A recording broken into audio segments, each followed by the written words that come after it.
Module 13. I, Dr. Rita Pratap, former head of the Department Drawing and Painting, University of Rajasthan. I am going to speak on figure painting of the 5 dynasty and Shung, 10th to 13th centuries. The turbulent interim between the Tang and Shung dynasties, while the 5 ephemeral powers that give the 5 dynasties period its name was succeeding one another rapidly in the Yellow River region. 2 more stable governments in the south, the Shu and the southern Tang, provided refuge for artists in search of peace and patronage. The southern Tang contributed most of what is known as Jiangnan area south of the Yangtze and had its capital Nanking. It was ruled from 961 and 975 when it was finally absorbed by the Sung by the famous poet emperor Li Yu. Figure painters in Li Yu's academy followed the Tang traditions, the Chinese name giving to careful delineation of architecture was Chi Hua. Boundary painting and pin was rough brushwork applied to the painting of figures. In short and turbulent interim between the Tang and Shung dynasties, while the 5 ephemeral powers that give the 5 dynasties period its name was succeeding one another rapidly in the Yellow River region. 2 more stable governments in the south, the Shu and the southern Tang, provided refuge for artists in search of peace and patronage. The southern Tang controlled most of what is known as Jiangnan area south of Yangtze and had its capital at Nanking when it was finally absorbed into Sung by the famous poet emperor Li Yu. He claimed descent from the imperial family of the Tang dynasty and considered his own dynasty as its legitimate successor. The dominant tone of Li Yu's court was one of elegance and aestheticism, and the painting created under the court patronage transmits something of that flavor. Figure painters in Li Yu's academy followed Tang traditions. Especially popular were the scenes of palace life in the manner of Chang Hussein and Chao Feng. Such sensitive portrayals of aristocratic pleasures and pastimes suited perfectly the taste that prevailed within this fragile enclave of culture. The most famous of the southern Tang figure painters was Chao Wenchu, who imitated Chao Feng, but says a 12th century catalogue surpassed him in elegance and refinement. An unsigned and unattributed painting representing a palace concert, one of Chao Wenchu's favorite subjects, has more likelihood of being a work of his period and school, if not of his hand, than any of those actually ascribed to him. The genre is familiar from Tang painting. 4 women are playing on lute, either flute or mouth organ, accompanied by a servant who keeps times with wooden clappers, make up a chamber ensemble. 5 other women are drinking wine from the celadon cups. They are already tipsy. One at the far left is supported by an attendant. Behind her is the empress wearing an elaborate headdress, holding a flat fan. She alone preserves her dignity, sitting upright. The figures, although unmistakable based on those of Chao Feng, have lost something of the tongue sense of volume. The long curves of the early style are replaced by sharp breaks, and the line itself fluctuates slightly in breadth here and there. If we leave aside these details of style, however, the picture might well persuade us, as it was meant to do, that nothing of importance has changed since the age of Chow Feng. The colors are still as bright and cheerful, the ladies as plump. The artist and his model assume the same air of calm assurance as if the tongue. If we leave aside these details of style, however, the picture might well persuade us, as it was meant to do so, that nothing of importance has changed since the age of Chow Feng. The colors are still as bright and cheerful, the ladies as plump had never fallen. Painter in the Nanking court must have done their part in maintaining Li Yu's precious illusion of perpetuating a glory long vanished. Further west, in what is now Sichuan province, the Shu state held out like way against the tumult of the time. Some artists who had served under the last Tang emperors fled to Chengdu, the Shu capital, and flourishing section of the painting grew up there, a generally more progressive school than that of the southern Tang. It is from literary accounts that one knows the popularity in Shu of the eye-pen or untrammeled styles and of ink monochrome. In Japan, there are two small pictures attributed to one of Chengdu artist Shiko, although they are much later than 5 dynasties period in date. It may be copies of his work. The paintings gives us some hint on how the rough brushwork of the eye-pen was applied to the painting of figures. One can visualize the subjects of the paintings pertaining to Chan Buddhism, Japanese Zen. We must pause to consider that unique sect. The semi-legendary story of the transmission of Chan from India to China by Bodhidharma in the early 6th century is well known. Buddhism before had converted a good part of China. Now China converted Buddhism. The evolution of Chan to its maturity in the 7th and 8th centuries owed more to Taoism and to a succession of Chinese thinkers than to any foreign importation. This is the reason why Chan penetrated so deeply into the intellectual life of the late Tang, 5 dynasties and Sung periods, and was the only sect to sustain its strength in the midst of the general Buddhist decline in China. In Chan, most of the appurtenances of orthodox Buddhist sects, ritual, the Parthenon of deities, holy images, and the sculptures are denied any real value. All these are regarded in facts as obstacles to the attainment of individual enlightenment and are rejected in favor of a direct assault on that of Goethe. The fact that the rise of popularity of the new painting styles, including the rough manners of brushwork and ink monochrome, was contemporary with the popularization of Chan, may be responsible for the often encountered exaggerations of the closeness of relationship between the two movements. Chan was no more responsible for ink monochrome painting than it was for Chanthe.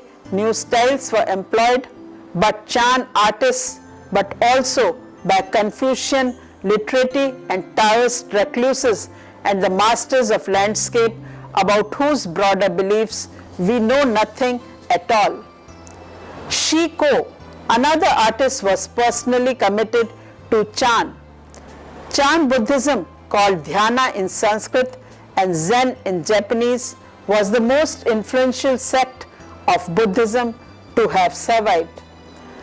The religious persecution that took place toward the end of Tang dynasty, first introduced into China in the 6th century.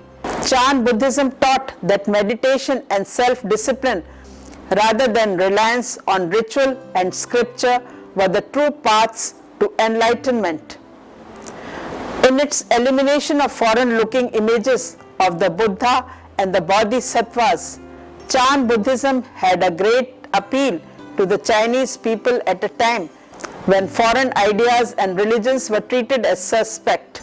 He painted Taoist, Orthodox, Buddhist and secular subjects as well. A painting, The Two Patriarchs Harmonizing Their Minds, detailed from one pair of hanging scroll, ink on paper, commissioned for the protection of cultural properties, Tokyo.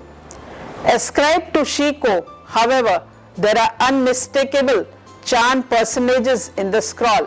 One patriarch, Buddhist holy man, the sleeping tiger represents the world in harmony, is leaning comfortably upon the back of the tiger, his head lowered between the hunched shoulders.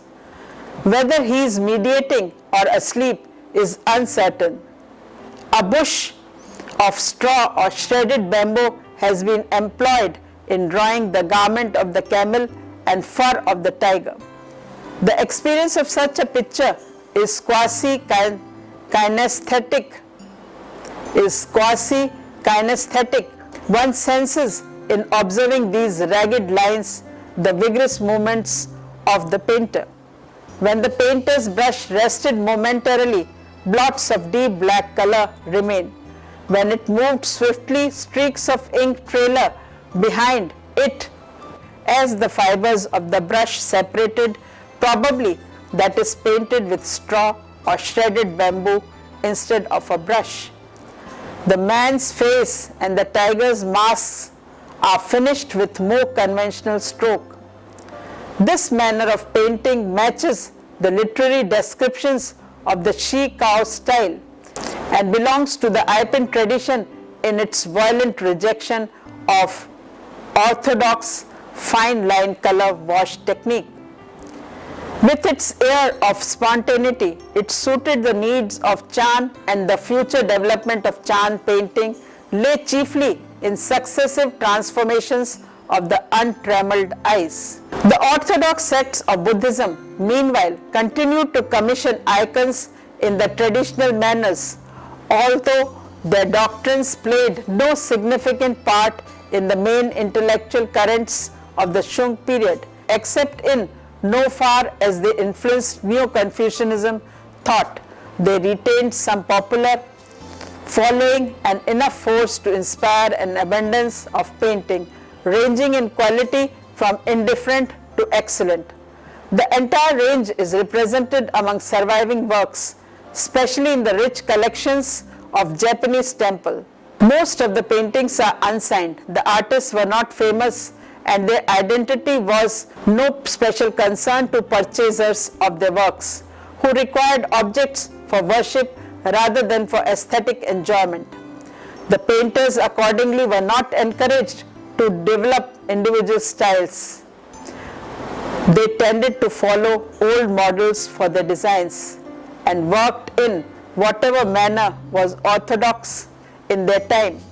They were constrained to iconographic correctness and aimed at portraying the Buddhist subjects with skill and conviction, endowing them with whatever aspects were required: fierceness, benevolence, asceticism, or nobility. Most of the available paintings are unsigned.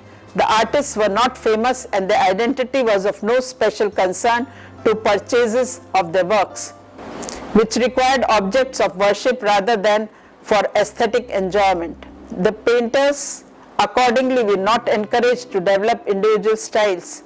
They tended to follow old models for the designs and worked in whatever manner was orthodox in their time. They admired at portraying the Buddhist subjects with skill and convention. Painted by anonymous Kung Chiao Ming Wang, the Peacock King is represented in a superb early painting.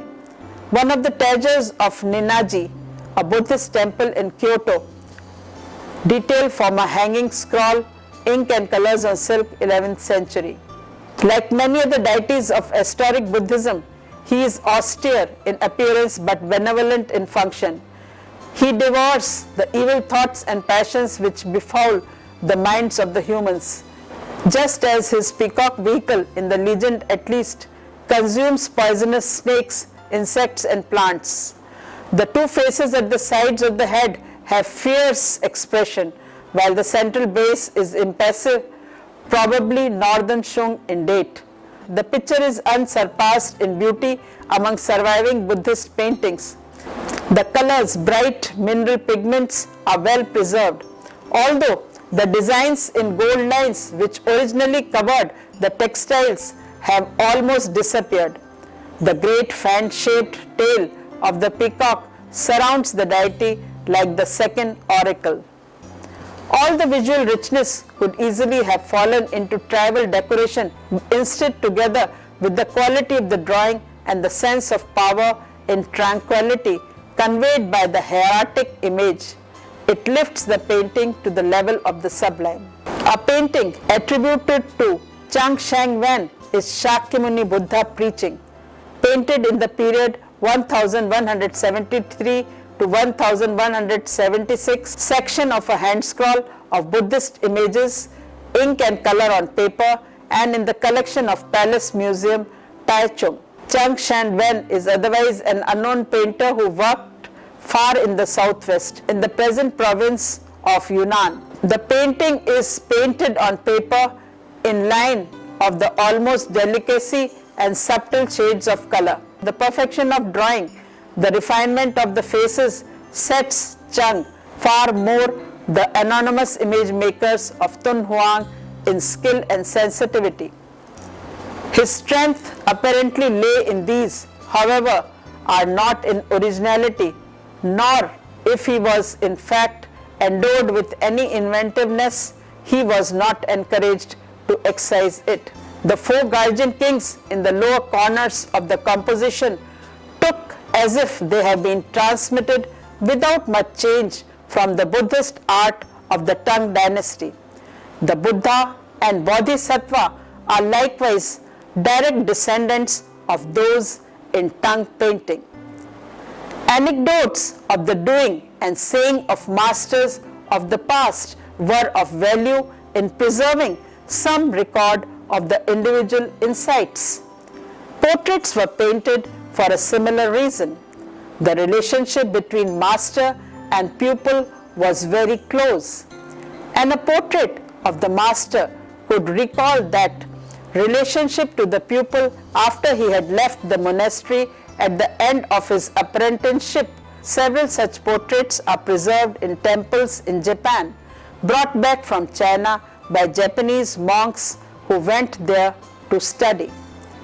The best of these, and perhaps the finest extant Chinese portraits, has for its subject the portrait of the Chan master Wu Chun, dated 1238. It's a detail of a hanging scroll, ink and colors on silk, Tofukuji, Kyoto. This portrait of Wu Chun was painted by an anonymous painter. Wu Chun himself has inscribed it and written the date.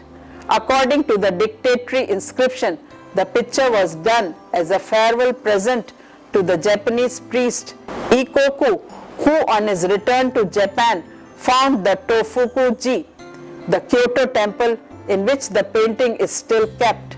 Wu Chun is portrayed seated in an alert pose, dressed in richly colored robes. It is the face, however, which commands attention.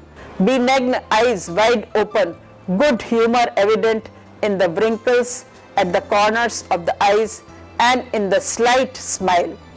It is a light modeling with brushes of red along contours, gives it a surprising naturalistic look. Figure painters of the Imperial Academy devoted themselves chiefly to secular themes, incidents from history and legend. Illustrations to the classics, originally genre subjects, the last was specially common in the Southern Shung period. Li Shung, artist whose specialty was the careful delineation of architecture called in Chinese Chi Hua or boundary painting, sometimes applied the same meticulous technique to representations of figures. Producing such astonishing display of draftsmanship as in the painting, the Knick-Knack Peddler, Ink and Light Colors on Silk, Palace Museum Collection, Taichung. This fan-shaped album leaf, about 10 inches long with a signature and date 1210, is a masterpiece of draftsmanship. In this charming study, Li Shung depicts an apprehensive peddler who is trying to make a sale to a woman overwhelmed by her demanding children. Circular or oval-shaped fan painting typically are done by the best painters at the court.